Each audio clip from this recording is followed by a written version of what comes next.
मयूरभंज जिला सांबादिक संघर वार्षिक उत्सव उदला सिफ्रन इन होटेल रे पालित होइथिला। कार्यक्रम रे संघर सभापति अरुण कुमार ओता अध्यक्षता करिथिले। एथिरे मुख्य अतिथि भाबे वरिष्ठ सांबादिक गोपाल कृष्ण महापात्र, सम्मानित अतिथि भाबे राज्य कलिंग पेशादार सांबादिक संघर सभापति मनोज कुमार दास, विनायक मिश्र, सौरभ पटनायक, मयूरभंज जिला सांबादिक संघर संपादक संजय कुमार अग्रवाला,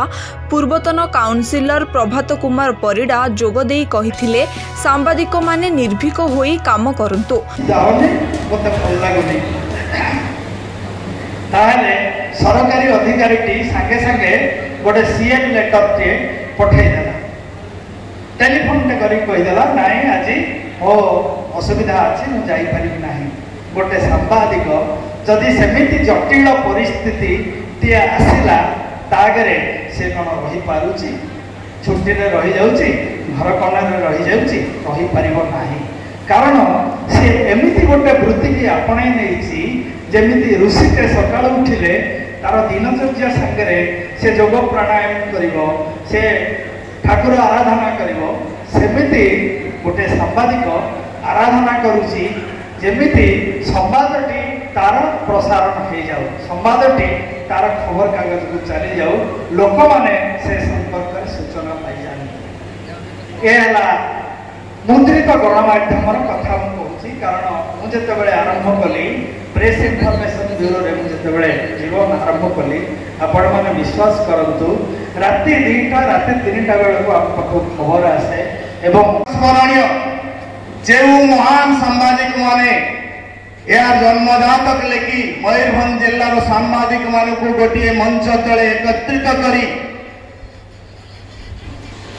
ए जिलार विकास सहित सांबादिक मानकर न्याय्य दाबी समस्या को सरकार का निकटरे उपस्थापन करबा पाई स्वप्न देखिथिले। से महान व्यक्तित्व मानक भितर जो माने आज हम गहन रे नाहंती, कप्तिपुरा उपखंडर मोर मन पड़ी जाए स्वर्गत त्रिलोचन मिश्र महोदय, अति सरल अति अमाय धोती पिंधि जड़े सांबादिक। एवं धोतीर जुग सांबादिकता क्षेत्र में धीरे धीरे लोप पाई सारा ओडिशा रे जदि आम आखि फुकेबा खूब हाथ गणती धोती पिंधा सांबादिक को देखा पाइबा। त्रिलोचन मिश्र मातृभूमि जड़े वरिष्ठ सांबादिक थे, मातृभूमि प्रेस रे कार्य करुले, परवर्ती समय निजर अंचल मोह तुटई न पारि अंचल आसिक अंचल छड़ा करते। ए सांबादिक संघर जन्मजातक लेखा हेबारे एक प्रमुख भूमिका थिला। बारीपदा उपखंडर स्वर्गत बाबूलाल अग्रवाला, स्वर्गत भवतोष दास, स्वर्गत अमरेंद्र लाल बोस, स्वर्गत विमल लोचन दास, ये 4 जन अवदान को उद्योग स्वीकार करी हम ये सांबादिक सम्मेलन वार्षिक उत्सव आज पालन करुचे निश्चित भाव मन पकईबा। आम जब करंजिया उपखंड को पांचपीठ उपखंड को मन पकईबा, पांचपीठ उपखंड से मयूरभंज जिला सांबादिक प्रतिष्ठाता सदस्य थे मातृभूमि श्याम सुंदर परिजय महोदय, जे कि आज आम गहन नहांती, आज मो फगुणर फगुभरा अभिनंदन जनाऊँ। साथीगण, प्रतिथर बैठक रे आमे देखिचु ये अभिज्ञता कथा, अनुभूति कथा। आमर जिला सांबादिक संघ बैठकटी केतेबेले आमे जो समय धार्य करिथाउ कोनोसी ना कोनोसी कारण निर्धारित तारीख बा समय रे हेई पारि न थाई, तार बहुत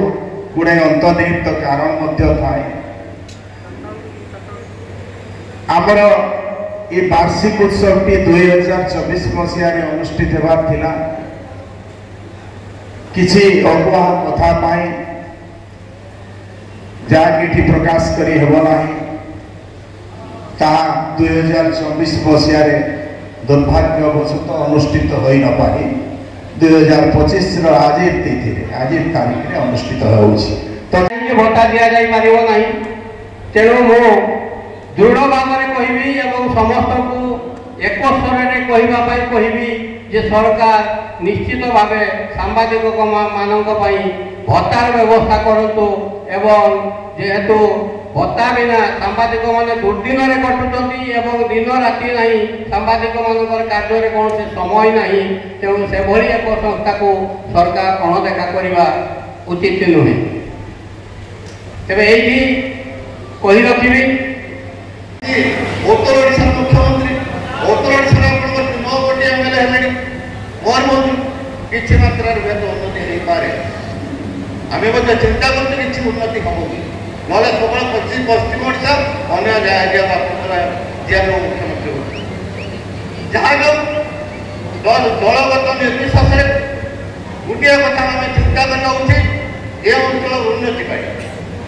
दिन था देवकोण जो देवकोण को आम दिले त्रिलोचन मिश्र ए अंचल जड़े विशिष्ट संवादी आज यह ग्राम नहांती स्वर्गत त्रिलोचन मिश्र नेतृत्व में आम सब से सांबादिक साथी आम गलु केत मसीह ना 81 मसीह गलु फटो चित्र नलु फ्लाश कलु आज देवकोण के पर्यटन क्षेत्र में आगे आई चलती क्या माध्यम जे आपंकर यही गणमाध्यम माध्यम जहाँ आपंकर कौन सी प्रिंट मीडिया इलेक्ट्रोनिक्स मीडिया समस्त सहयोग आज देवकोण हो संपृक्ष हो यहाँ उन्नति चरम सीमार पहुँचवाक जाऊँगी ये अंचल फैक्ट्री नहीं रेलवे लाइन नहीं उदय कथा चिंता कले कौन सी समय आपंकर उन्नति करने आपंकर आर्थिक मानदंड उन्नति करने केवल गोटे मात्र माध्यम होता आप कौन ना पर्यटन उन्नति जो मुझे चिंता कली जे पर्यटन उन्नति हेले अंचल अधिवासी मान आर्थिक मानदंड वृद्धि पाई किंतु सामाजिक गणमाध्यम जहाँ आपण परिचालन कर भावुची आम जो प्रचार हिसाब से कौन गोटे भल कम करने जाऊँ डायरेक्ट प्रकाशन हम से माध्यम आम किटा गणमाध्यम को सामाजिक गणमाध्यम मध्य सामिल कर गोटे भल कम करने गले निहाती आवश्यक थाए जे आम गणमाध्यम मु प्राय आज जानी गत काल रात मत फोन कले संतोष भाई जब प्रभात कहले निहाती आसबे मु कहली निहाती पहुँची आज मत फोन कले केतल जी ना बर्तमान सहित जा पहुँचली निजक धन्य मनुष्य आप आगे ढड़ा गोटे छुटिया कथा कहबी जे मो निज जीवन कि मुहूर्त जब 1977 मसीह उदला कॉलेज सेमानंको कलम मुन शाणित हेले समाज सुसंगठित होई परिबो बोली मत व्यक्त करथिले। प्रारंभ में अभिनेता उत्तम महांती नीरव प्रार्थना करा जायथिला। परे विश्वनाथ पंडा द्वारा स्वागत संगीत और अनन्य बी लेंका द्वारा नृत्य परिवेषण करा जायथिला। एही अवसर में अशोक कुमार दास, रोमिता महापात्र, स्वास्थ्य सचेतक संदीप कुमार महांती और गोपबंधु नगर फ्रेश क्लबर संपादक डॉक्टर कुमार बाबुली को संबर्धित करा जायथिला। एहा सहित गणमाध्यम बनाम सामाजिक गणमाध्यम शीर्षक आलोचना चक्र रे अतिथि माने निज निजर वक्तव्य रखिथिले। कप्तिपदा उपखंडर समस्त सांबादिक कार्यक्रम आयोजन रे सहयोग करिथिले। मयूरभंज बड़साहिरु सूर्यकांति राउतଙ୍କ रिपोर्ट ONA खबर।